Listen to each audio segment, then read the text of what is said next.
Bienvenidos a Lo Desconocido, soy David Barberá y hoy quiero invitarte a detener el mundo por un instante, a dejar de lado el ruido, los eslóganes, las consignas de unos y de otros y mirar de frente a uno de los temas más delicados y difíciles de nuestro tiempo, el aborto.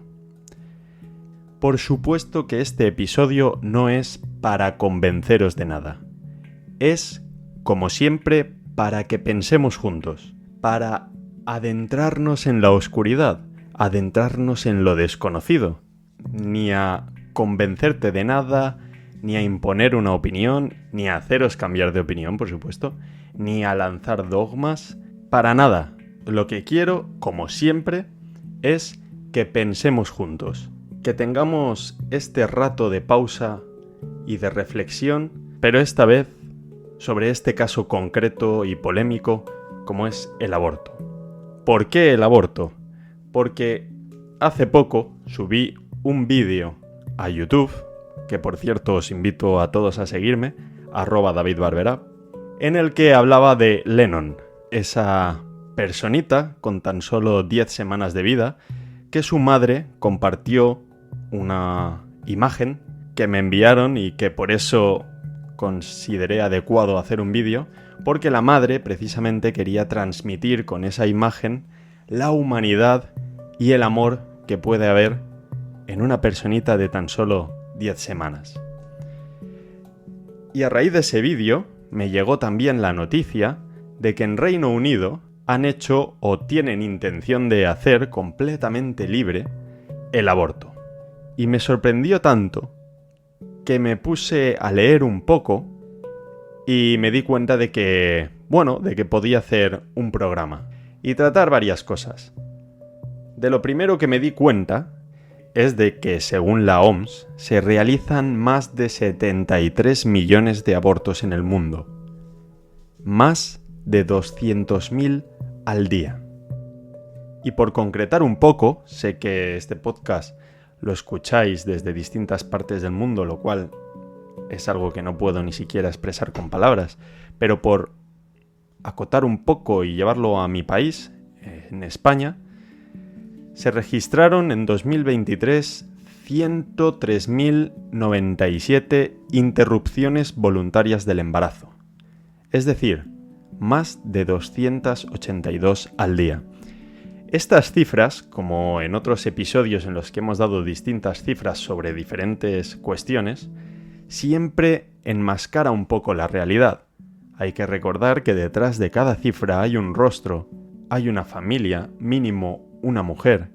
Hay una historia que muchas veces está marcada por cosas que ni siquiera nos podemos hacer una idea. Entonces no voy a entrar en todo eso, por supuesto, porque encima no me corresponde a mí hablar de ello. Pero a mí personalmente estas cifras me sobrecogen. Hay algo en mí que me impide tener una idea de lo que significa que en España hayan más de 282 interrupciones voluntarias, como dice aquí el Ministerio, de embarazos. Y siguiendo con este tema de la noticia de Reino Unido y demás, me puse por tratar de comprenderlo, a mirar los distintos países cómo legislan esta cuestión del aborto. Resulta que en España el aborto es libre hasta la semana 14 y con excepciones hasta la 22 por anomalías graves o riesgo para la madre. En Estados Unidos, desde su anulación en 2022, cada estado legisla. Algunos lo permiten hasta semanas muy avanzadas y otros lo prohíben tras la 6ª semana, que es conocida como la ley del latido. En Alemania, igual hasta la semana 12, en lugar de a la 14 como en España. En Suecia es libre hasta la 18 y hasta la 22 en casos excepcionales, también como en España en esa parte. En Irlanda, por ejemplo, es hasta la semana 12. La realidad, cuando he observado estos países y más o menos he visto cómo llegan a ese consenso, porque la noticia en Reino Unido me llamó tanto la atención que busqué las imágenes, es que más bien es una cuestión de consenso entre partidos, ideas y posiciones, más que biológicas, científicas o filosóficas. A mí, a simple vista, estos plazos me resultan muy arbitrarios, fruto de consensos políticos, como he dicho, más que de ciencia o de filosofía, y no me parece que surjan de criterios fundamentados. Es cierto que alrededor de esto hay mucho debate, pero donde yo quiero llevar esto es que quizá trascienda lo que nos dice la ciencia, la filosofía y lo que sabemos acerca de lo más importante que tenemos, que es la vida. Y me llama la atención que se decida que en una época en la que hablamos de libertad con tanta soltura y que la exigimos tanto para nosotros mismos como para los demás, decidamos tan fácilmente sobre la libertad de otras personas, aunque claro, esta gente no usa el término persona para referirse a eso que crece en el vientre materno, lo cual también me llama poderosamente la atención. Pero como digo, hay que mirar la ciencia. Y lo que nos dice la ciencia es que, por ejemplo, el latido puede detectarse a partir de la semana 5, aunque técnicamente es una actividad eléctrica en un tubo cardíaco y no es un corazón completamente formado. No sé, a vosotros como oyentes de esta información, si consideráis esto un tecnicismo o de verdad algo justificable, algo de decir, es normal si a partir de la semana 5 hay una actividad eléctrica en el tubo cardíaco, quizá es normal que hayan decidido que se puede abortar hasta la semana 6 porque todavía no hay un corazón completamente formado. No lo sé, yo como he dicho lo desconozco, simplemente arrojo datos para que reflexionemos y debatamos juntos. Más tarde muchas veces lo hemos hecho. Cuando escucháis el capítulo me contactáis por privado o por comentarios de YouTube y hablamos, debatimos, intercambiamos ideas, puntos de vista y eso enriquece muchísimo el pensamiento y os lo agradezco. Porque quiere decir que esas estadísticas, que muchas veces, como he dicho, comparto en el podcast, no son solo números, sino que también hay personas escuchándome y reflexionando conmigo. Como he dicho, es increíble. Pero bien, por no alargarme más, continúo con estos datos científicos y resulta que la actividad cerebral puede detectarse a partir de la semana 8. Algunos estudios, como el del Colegio Real de Obstetras y Ginecólogos, o investigaciones más recientes, como la de Derbyshire y Bachman, en la revista de Ética Médica, apuntan que a partir de la semana 12 ya podría haber percepción del dolor en el feto. Algo llamativo. Desde luego que la pregunta central del debate, creo yo, cuando uno hace una revisión de estos datos, cuando uno se da cuenta de cómo hablan del aborto, de la persona que crece en el vientre de la madre y demás, e incluso ahora mismo grabando el podcast me doy cuenta de esto, es de qué consideramos que hay ahí dentro. Creo que esa es la pregunta central del debate. ¿Qué consideramos que hay ahí dentro? Y me parece que esta pregunta no solo es médica, sino que también es filosófica, porque Aristóteles ya habló de esto en su día. Aristóteles calculaba que en torno a la semana 7 ya había ahí dentro algo parecido a un ser humano. Y según Aristóteles, este ya estaba sometido a las mismas normas que regulaban la vida de cualquier otra persona, independientemente de si había nacido o no había nacido. Recordemos que Aristóteles hizo contribuciones muy importantes a la fisiología y es normal que se metiera en estos jardines, aunque también es verdad que en sus escritos sobre el alma y sobre otras cuestiones podemos llegar a conclusiones acerca de lo que él pensaba que había ahí dentro del vientre materno. Pero tampoco vamos a meternos ahí porque es tema muy extenso y daría lugar a mucha interpretación por nuestra parte. Es cierto también que cuando uno lee filosofía, no voy a meterme en autores, pero, por ejemplo, hay ciertas corrientes filosóficas que consideran que una persona se define por su capacidad de razonar. Y claro, esto abre una pregunta muy obvia cuando tratamos el tema del aborto. Si esa persona aún no tiene la capacidad de razonar, ¿la podemos considerar persona? ¿Y qué pasa con las personas que están enfermas y no pueden razonar? ¿Cómo razonamos los demás? ¿Tampoco pierden su condición de persona? Es un terreno complicado al que también se acude, por ejemplo, cuando se habla de temas como la eutanasia o el suicidio y demás. Pero, sin duda, esas preguntas también están sobre la mesa. Hay otras corrientes que vinculan a la persona con la autoconciencia y la memoria. La memoria.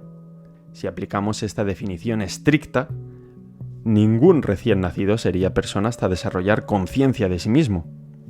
Y no hablemos de las personas enfermas que pierden la memoria por una cuestión u otra, e incluso la conciencia de sí mismos. A mí me cuesta mucho imaginar a una persona, a un anciano, o incluso a un hombre, como yo, que tras un accidente pierde la conciencia de sí mismo, la memoria por lesiones cerebrales, pues me cuesta muchísimo imaginar que de repente ese ser ha dejado de ser persona. Entonces creo que es un terreno en el que hay que ir con cuidado y hay que tener en cuenta muchísimas condiciones para poder sacar conclusiones. Otra de las cosas que más me ha sorprendido, porque estas corrientes filosóficas más o menos las tengo frescas, por decirlo de alguna manera, las tengo presentes, pero sí que he estado, desde que subí este vídeo a YouTube y me puse a leer para ver si podía hacer un podcast de todo esto, he leído un poquito de bioética contemporánea y me llama la atención las definiciones y el uso de ciertos conceptos que se hace en esta rama. Y me sorprende que muchos integrantes de estos que se hacen llamar bioéticos también sostengan el título de filósofo, porque su uso de conceptos y de reflexiones no puede ser más arbitrario y más ideal en el sentido de que dependen de unas ideas y no de la reflexión y el conocimiento.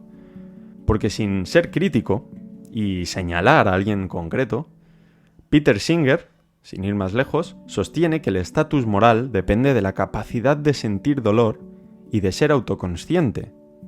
Ya estamos ahí de nuevo. Lo que a mí me sorprende es que esta perspectiva es realmente peligrosa, porque en otros temas en los que también se usa la bioética, justificaría, por ejemplo, la eliminación de recién nacidos con discapacidades graves. Y aquí surgen preguntas involuntarias. ¿Qué somos? ¿Un cúmulo de células que adquieren dignidad por una simple cuestión de salud neurológica?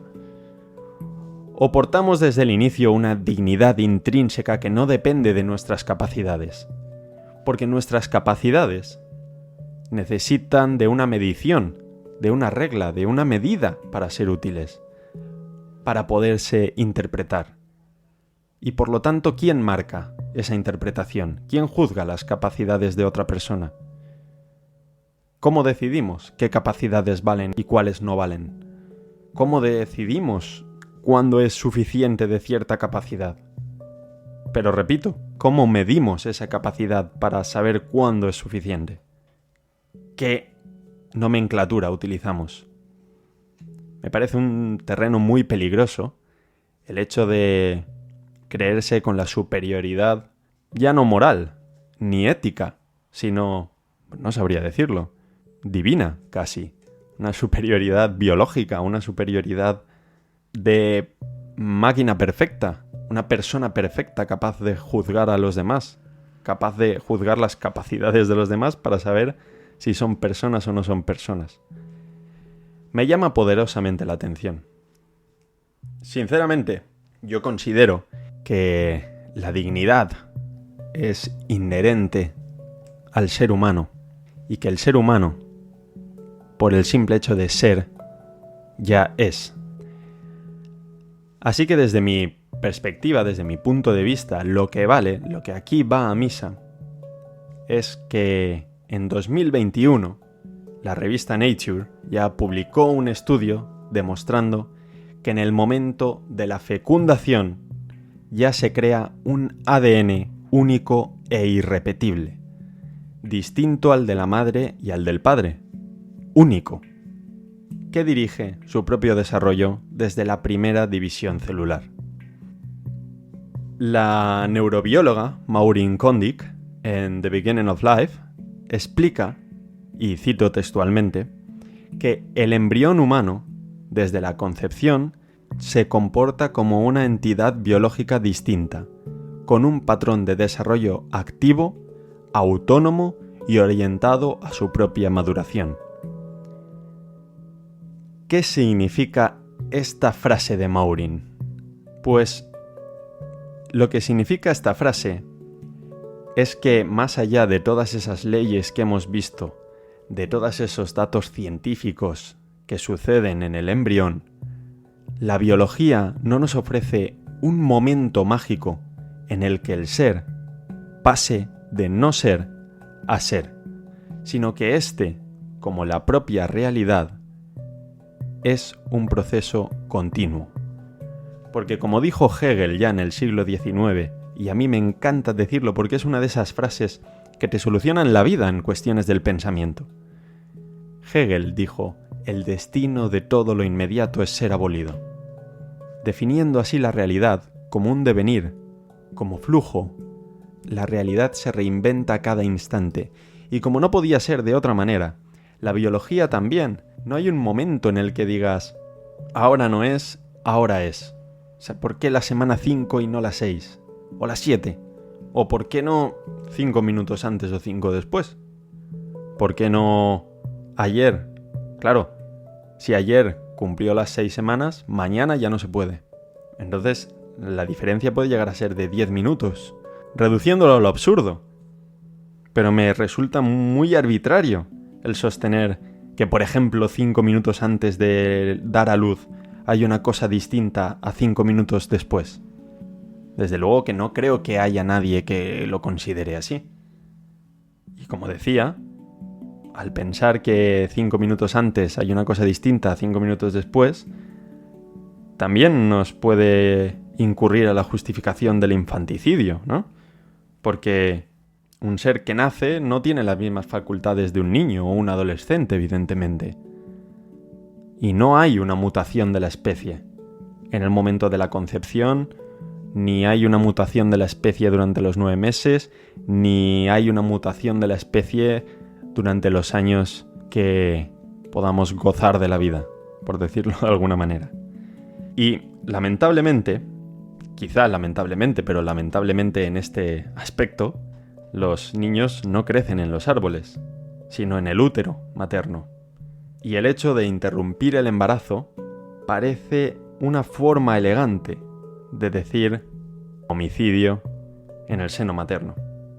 Es obvio, no voy a discutir si la mujer es dueña de su cuerpo, como dicen ciertos eslóganes. Por supuesto, ahí no vamos a entrar. No es este el tema del debate. Como he dicho, el tema central del debate me parece otro. Pero lo que no somos dueños es del cuerpo de los otros. Y si esta persona, como me he referido a ella desde el inicio, tiene su propia carga genética y sus propios mecanismos de supervivencia, ya la podemos considerar el otro. Y por supuesto que le podemos considerar ser. Hay un libro que me animo a recomendaros de Ron Paul llamado Libertad definida. Y aquí toca muchísimos temas, pero evidentemente uno de los que toca es el aborto. Bueno, no es evidente, pero ya os lo digo que uno de los que toca es el aborto. Y está de los primeros, porque si no recuerdo mal van por orden alfabético. Y aquí Ron Paul comparte una reflexión que me apetece compartirla aquí, porque me ha gustado mucho. También la puse en Twitter en su día. @DavidBarberag, para quien tenga bien seguirme también. Dice Ron Paul que le llama mucho la atención la gente que se opone a la pena de muerte para los criminales y sin embargo la quiere aplicar para los inocentes.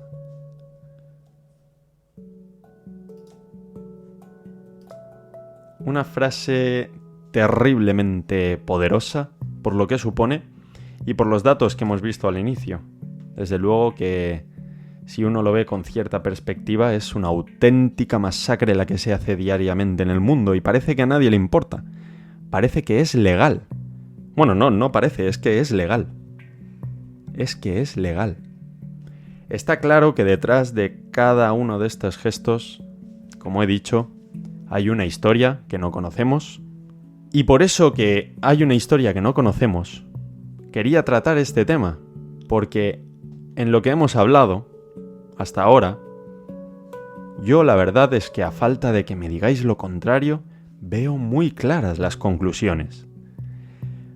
Pero es verdad que hace falta legislar acerca de esto. Estoy de acuerdo, por los distintos fenómenos con los que nos podemos encontrar, porque no todo es tan sencillo como la interrupción voluntaria del embarazo, como hacen referencia a ella, ¿no?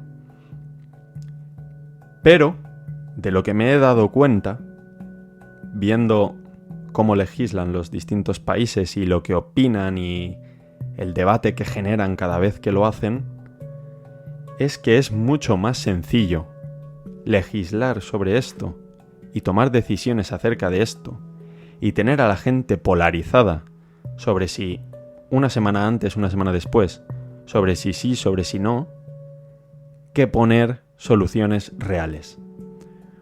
Porque dudo mucho que la solución real pase por aniquilar a más de 200.000 personas al día. Lo dudo muchísimo. Dudo mucho que la solución sea acabar con la vida de 73 millones de fetos. Lo dudo mucho.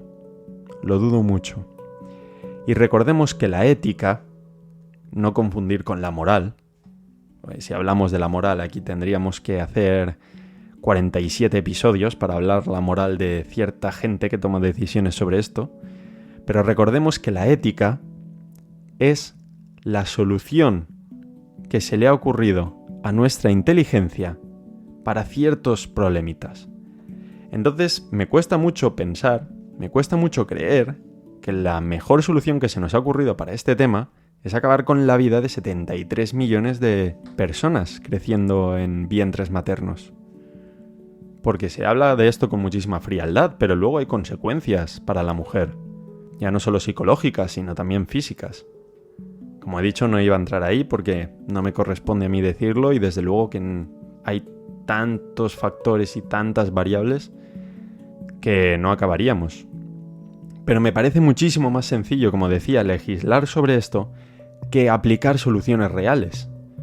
Porque yo, por ejemplo, tengo amigos que quieren o han querido o van a querer adoptar.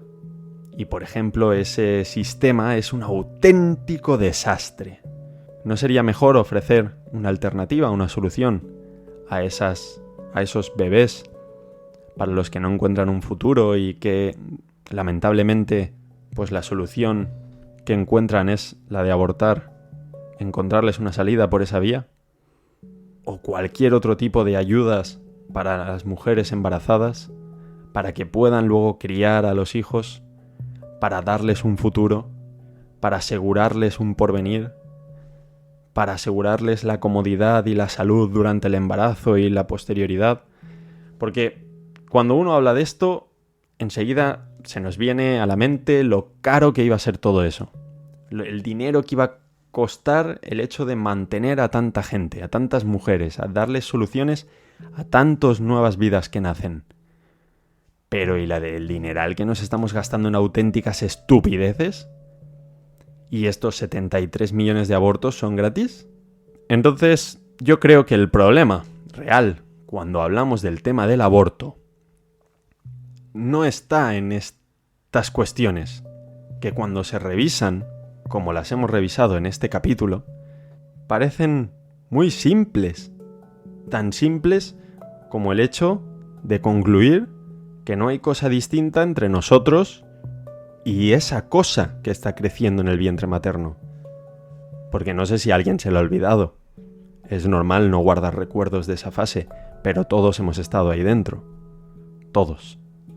Entonces me llama poderosamente la atención esa cifra. Y como no daba crédito, pues quería desahogarme en este podcast, que pues, entre otras cosas, para eso lo dirijo yo. Así que nada, he abierto este espacio pues para invitaros a la reflexión sobre este tema, a veces incómodo, y en otras ocasiones tan incómodo que viene bien que alguien nos dé un empujón para enfrentarlo y sacar conclusiones. De verdad que me gustaría que me contactarais por privado o en público, me da igual, pero escucharos, saber qué opináis acerca de esto, porque quizá movido por el enfado o la estupefacción por las cifras, no estoy viendo algo muy evidente. Y si me lo hacéis ver, os lo agradecería muchísimo. Así que como siempre, os recuerdo mis redes sociales, @DavidBarberaje, @DavidBarbera en YouTube, y por supuesto, os invito a compartir este capítulo con quien creáis que puede serle de utilidad, pueda gustarle o le convenga... Bueno, no vamos a decir eso de que le convenga reflexionar, porque está feo, pero vamos a decir con quien te guste intercambiar opiniones o con quien te guste dialogar, y sobre todo que si te ha gustado te suscribas, pero no me enrollo más, porque me apetece que reflexionemos. Así que muchísimas gracias por escuchar este capítulo y por supuesto vamos a seguir adentrándonos en estos berenjenales, en estos jardines, a investigar esas cuestiones incómodas y por supuesto a seguir adentrándonos en lo desconocido. Muchas gracias.